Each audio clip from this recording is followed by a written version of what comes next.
Okay, so here we go. So we have Capitao. I know who this is. This is Lord Bean, but he changed his name. Capitao.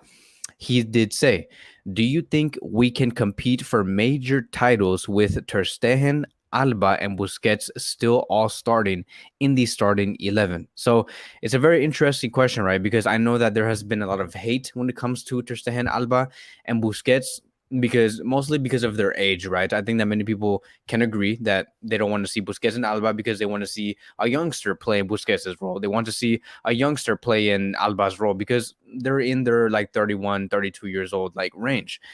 Um but here's the thing though, right?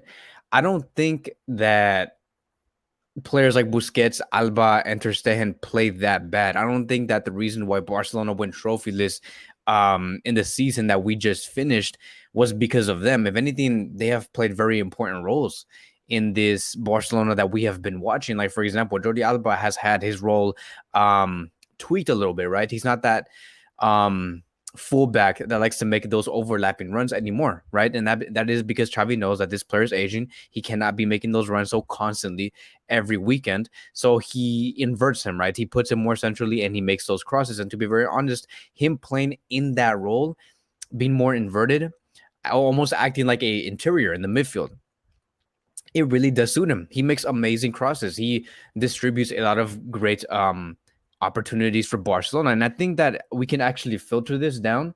I'm gonna go to here, right? I'm gonna show you guys. We're gonna go to La Liga. We're gonna go to, let's see, player ranking. This is very interesting. What is this? Okay, so we are in La Liga right now, right? 2021, 2022. And let's see where Jordi Alba does rank in terms of like attacking opportunities. Because again, I kind of want to make a case if, because okay, everything here is all live, right? But I assume that Jordi Alba, okay, so here, right? Jordi Alba is still in the top 5, right, ranked when it comes to the assist. He has 9 total assists. We have this guy from Bilbao 9. We have this guy from Espanyol 9, and then we have Benzema 10, Dembele 12. Right. So Jordi Alba is still like there. He's still in the conversation of who can create the most assists, who can create the most opportunities for their teammates. Let's see where else. Oh look, this is cool, right? Gavi 3rd assist. That's crazy how he's in 4th. We'll talk about that later.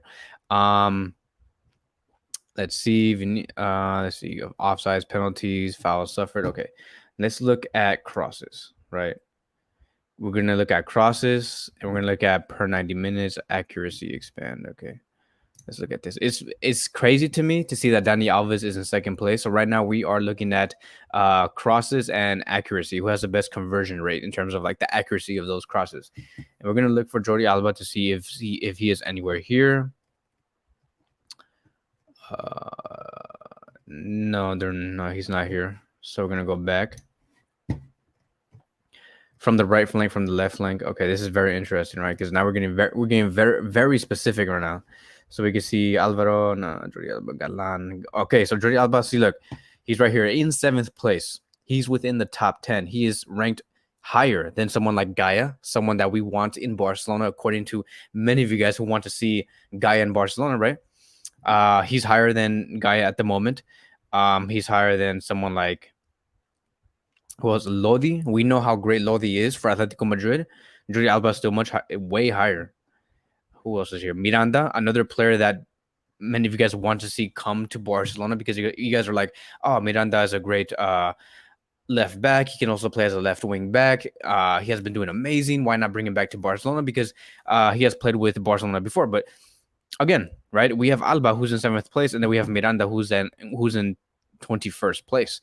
This does not mean that Miranda is a trash player, right? We have to remember this guy is only 22 years old. He has a lot of room to grow. But right now, Alba is that definitive player to place within the starting 11 to beat these teams like Bayern, City, Liverpool, whenever we do encounter them in the future.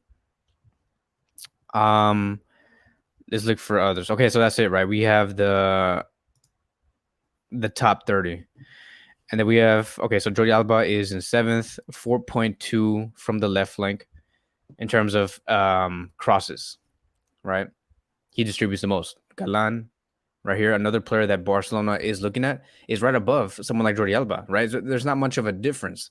There's not much of a difference in terms of like Galan and Jordi Alba when it comes to crosses, right? Because that is what we're looking for when it comes to a left back is, can this guy here distribute something well in the attack in the final third? Um, so like, look, there's some interesting prospects. We have Acuna from Argentina, right? He's 30 years old. He might not be the most ideal. He also plays for Sevilla. And then we also see Alvaro Garcia. And then we have Alfonso Pedraza, left back from Spain, Villarreal, right? 5.95 crosses per 90 minutes. That is a lot. I would really like to see his conversion rate, but I don't think that um it can go that specific. 1v1 and dribbling. Okay, this is very interesting, right? 1v1 dribbling. I want to see if Alba is anywhere here. Alba. No, Alba's not here. Pau Torres is ranked number one in terms of like 1v1 and dribbling. And we're talking about like the success percentage. He wins 84.44% of the time. And then we have Adama Traore, who wins 73.97%. But yeah, that's for again another different topic. So I don't think that Alba is bad. I really don't think so. I think that Alba has been doing very decent. There's no reason to put him down. The only reason, right, to reduce his minutes would be if like he is just aging, or for the sake of rotation. That's the only reason why. But I just think that Jordi Alba continues to be that definitive left back for us, for us to compete for titles. Do I think that it will be healthy for us to bring another left back to compete with Alba? Yes, of course. They can rotate, but Alba still stands as that number one priority. Let's see with Busquets. I'm not even going to look at these stats when it comes to Busquets, because I think that he does not really show in a lot in terms of like stats, in terms of like goals, assists, or like defensive like responsibilities. It's just that you and me know how important Busquets is. I know that there is one very big weakness that many teams do like to really expose, which is to try to outrun Busquets, try to take out Busquets in his area and try to attack those open spaces behind Busquets. It's a very dangerous thing for Xavi, right? Because he likes to play very high, and to have Busquets very high, that's something very dangerous. Because if you have Busquets high, he's not going to be someone that can track back, right? And a lot of players, a lot of coaches are starting to realize that it's very easy to get over Busquets. It's extremely easy, which is why it's also very important for our Barcelona team to always have the ball 99% of the time. We can get to that position. It's just going to take a couple. It's going to take a couple of like months, right? Maybe even about a year. But as of now, yes, of course, it is a concern, which is why I do think that someone like Kessie is going to be introduced, right? That is just, it's very simple. Football is like super simple. Kessie is literally going to be there to basically be that destroyer in the midfield when we are in that like 3-1 lead, or like in a 2-0 lead in the 70th minute, and we just need someone in the midfield to destroy, right, the opposition in the midfield. Because we know that after like the 75th minute or like the 70th minute, Busquets cannot be that player that can defend very well. He's just not that type of defensive midfielder, and we know that by now, right? And it's only going to get worse once he does age. And so but right now I still think that Busquets is someone that can still start. And keep in mind, Busquets only has one more season left with Barcelona, and he's not going to be renewing with Barcelona. One season left, and he's still playing at a very good level. So for those of you guys who are like, oh, well, I just want to see Busquets out, I want to see fresh blood, in about a year from now, a year from today, he's no longer going to be a Barcelona player, right? And now it's going to be in Barcelona's responsibility to see who is going to be that next defensive midfielder. Because right now, to be very honest, I can't tell you, and I can't be confident to tell you that Kessie's going to be that next replacement for Busquets, because honestly, I don't think so. They're two different players. A defensive midfielder in Barcelona does require a specific thing, right? Kessie does not provide that specific thing, that Barcelona need. Let me see if I could go straight to my face. Let me go to the comments to make sure everything's going well. Okay. Okay. All right. I see everything. Cool. All right. Let's go back. Let's go. So again, I think that Busquets has one very good, strong year in him. I think that he's still starter material. It's just that yes, we do need to bring that back up for Busquets to just bring something different in the midfield. Because if you tell us like right now, if we take away Busquets from that starting 11, I can't tell you who we're gonna place in that position. Frankie is not gonna work in that position, right? Gavi is not gonna work in that position. So it's about having options. And then Ter Stegen, like again, it's not. That's another thing that kind of frustrates me because I just don't understand why people think that Ter Stegen has been bad for Barcelona when he hasn't. Like, go look at the highlights of Ter Stegen for Barcelona. He has saved Barcelona so many times. It's just I just feel like many of us have an agenda against Ter Stegen because we're trying to compare Ter Stegen in Barcelona to like Courtois in Real Madrid. When you should never make a case like that because they're in two completely different situations. Two completely different situations. Barcelona right now is a team that wants to find themselves, right? They want to find their style, their identity. We need to understand what do we want to represent, and that does take work. That is going to cost us mistakes. Like our defense is going to make mistakes, right? And that does lead towards Ter Stegen conceding goals. And then many of us are going to say, oh, Ter Stegen can't block anything and blah, blah, blah. But really pay attention to what he has been doing in the past 9 to 10 months. He has been doing phenomenal. Like there is like data, like real videos that will show you that Ter Stegen has saved Barcelona many times. He's still a very strong starter for Barcelona. Again, these three players, Ter Stegen, Alba, Busquets, they're still starters for Barcelona. We can still compete for Champions League, for La Liga. And this is me assuming that Barcelona get their stuff together by August 2022. They can still compete very well, and especially with these three players that we have. We just need to have great backups. That is the main conclusion of this section of the video is that we need very good backups. Liverpool have great backups. Man City have phenomenal, great backups. Real Madrid have phenomenal, great backups. They know how to use their players even if it's not really football, right? I'm not even gonna get to that conversation, right? Because I just don't even want to talk about that final. But um, yeah, that's just where I do stand right now. I mean, we could check right now. I mean, if we look at Ter Stegen, I don't think that they have highlights. I don't know what they're gonna show highlights of his saves. I don't even think they have that. Conceded goals. Okay, so like let's say here for example, right? I might get shots against, exits, long pass goals. Okay, screw it. We're gonna go here because watch watch.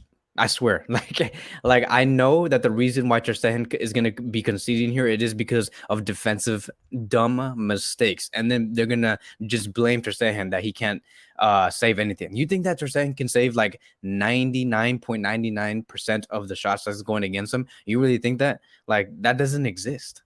That doesn't exist. So look,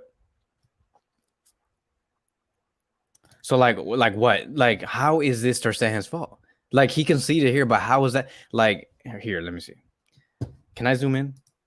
No, I can't. Oh my god, stop. Stop. Look, like what type of defending is that? What is that? Like what is this player doing by himself? Why is everybody here looking at the ball and Adama Traoré looking also at the ball and everyone's just forgetting this guy right here? Do you guys not see that? This is a collective mistake. This is not Ter Stegen's fault. It's not. Okay? Look, he's by himself. How the heck is this guy by himself with the ball? And you have this whole defensive line with Adama Traoré acting like a right back, right? And Dani Alves being right here. Like, what is this? What is that, right? And then go. You really think that's Ter Stegen's fault? Like, bro, like, what are you talking about? Let's look at this one.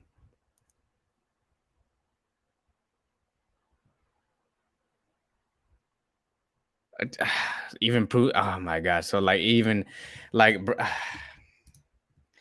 You see what I mean? Like, how is that Ter Stegen's fault? Like, that's another great example. Another great example on why this Barcelona team they failed Ter Stegen. Ter Stegen doesn't fail Barcelona. You guys have to understand that. What is that? Like, how do you make a perfect pass to your to the to the other team? Sets him up so perfectly. When is Ter Stegen ever gonna expect that? Like, look at where the ball is at the moment. Ter Stegen is like looking this way. Like, bro, give me a break. Let's go right here, right? Let's look at one more example. Actually, let's go for two more examples.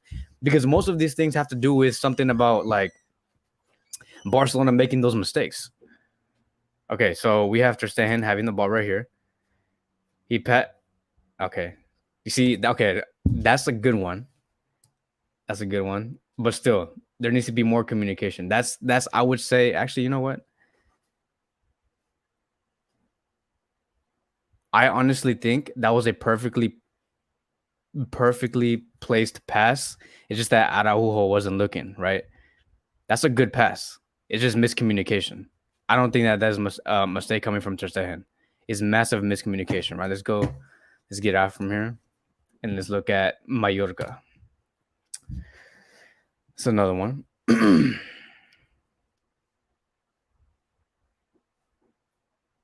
All right, so hurry up. All right, so again, just like what is that? That's horrible defending right here. No, look, this player here, this man right here. Why is it so easy for him to get through Eric Garcia and Ronald Araujo? We didn't see that with Real Madrid playing against Liverpool. They defended very well. Real Madrid defended very well. Not a single like header landed towards Liverpool at all because Real Madrid were winning everything. So it is doable. They can defend set pieces like this. And look, like why is that so easy? That's horrible defending. It has nothing to do with Ter Stegen. Nothing. Let's do one last one, right? Let's do one more. Okay. We're gonna do Cadiz versus Barcelona where we lost 1-0. Just to let me give you guys like a just for more clarity. I'm doing this everything live. Like I'm not over here planning this, making sure that every like link that I click on is the perfect example of Barcelona making mistakes in order for me to justify why Ter Stegen is a great goalkeeper. Everything here is super live, right? So we're gonna see here.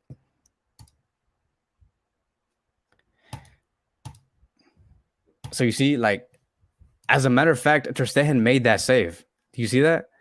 What is going on right here? Right? I don't know if this is Gavi or not, or if this is Lenglet, but why? Who's marking this man? Who's marking this guy? Why are these two focused on this player? See, so he makes this save.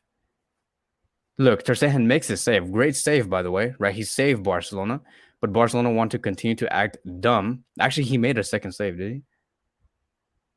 He made a second save, and then they still fail to defend this player that you see right here.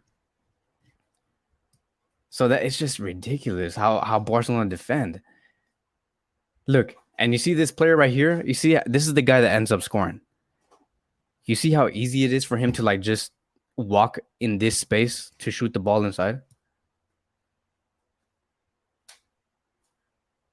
And so that's basically it. Okay, I'm gonna cut it right there. Again, Ter Stegen is a great goalkeeper. He saved Barcelona many times, but the defense failed Ter Stegen. Ter Stegen, Alba, Busquets, they will be starters next season, and they can bring great success to this club. So now we're gonna go to the next question.